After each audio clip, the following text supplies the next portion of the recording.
Your Excellency, Prime Minister Baroness Scotland, the Chief Justice and Lady Winder, my colleagues on the Advisory Committee, the Deputy Leader, Prime Minister Christie, and the Parliamentary Secretary, ladies and gentlemen. This is a special privilege and honor, and in one sense, the end of a long journey, which began in 2015 when Baroness Patricia Scotland decided, after having served a distinguished career as Attorney General of the UK, to run for the office of Secretary General of the Commonwealth. And the Bahamas decided, under the Prime Ministership of Right Honourable Perry Christie, that we would support her candidacy. And we went about canvassing to make sure that that happened.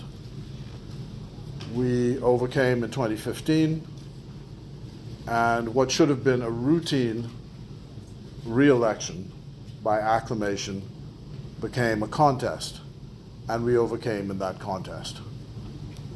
And those battles forged a relationship between the two countries of Dominica and ourselves, and our other countries in the Caribbean, which has actually made CARICOM stronger. And you were the instrument through which that strength grew. And so thank you for that, even though there's some scars from the battle. But the fact is, as you said the other evening when we gathered, one of the great things about a fight, a good fight, is when you win, and when we did.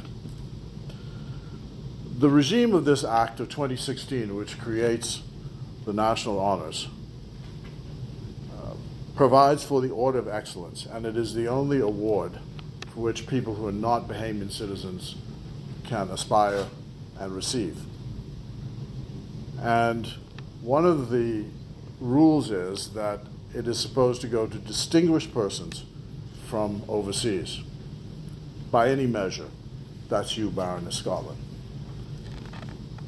And we thought on this, your final official visit to the Commonwealth of the Bahamas as Secretary General, what better way to put a seal of approval on all your work and your service, on your representation for Bahamian women, for Caribbean women, for Caribbean men and women, for CARICOM, for your role and all that you played in the United Kingdom, that this would be our token of appreciation to you for that service.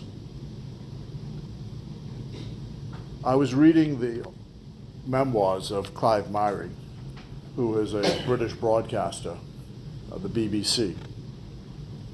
And in the final chapter, he was reviewing what happened to Caribbean people when they moved to the United Kingdom following the Second World War. There was a shortage of labor, and during the war and after the war, and they were invited to come to the United Kingdom to work.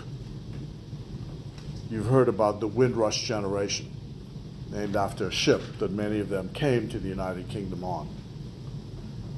He was a little boy, and his parents were from Jamaica.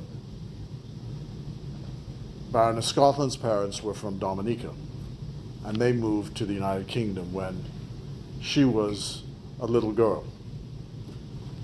And just reading how black people were treated in the United Kingdom during that period, it is a wonder that they survived those slings and arrows, but survive they did.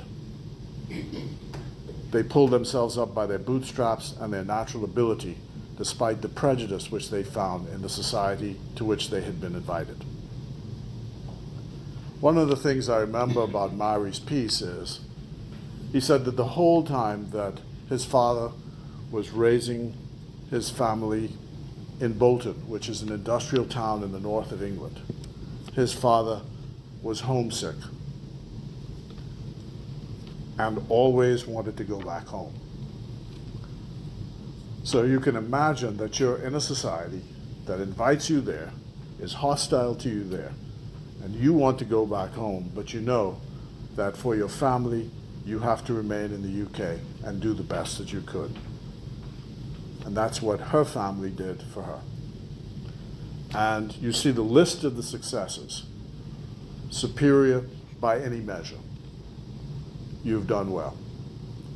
And today, we hope that this award puts a cap on that, at least as far as the citizens of the Commonwealth of the Bahamas are concerned. And so it is a special honor, as I said at the beginning, to be an instrument through our Prime Minister. When I spoke to him, he said, we've got to do it. You asked us how quickly this was done. As I said to you, the committee was gathered at the dinner the other night, and we said, all in favor, say aye. There was a round robin done, and it was a unanimous support of the advisory committee, and I was able to so advise the Prime Minister, and the Prime Minister advised the Chancellor of the Order, who is the Governor General. Thank you for coming to visit us to say farewell, but farewell does not mean goodbye. It means we'll see you soon. God bless you, and congratulations.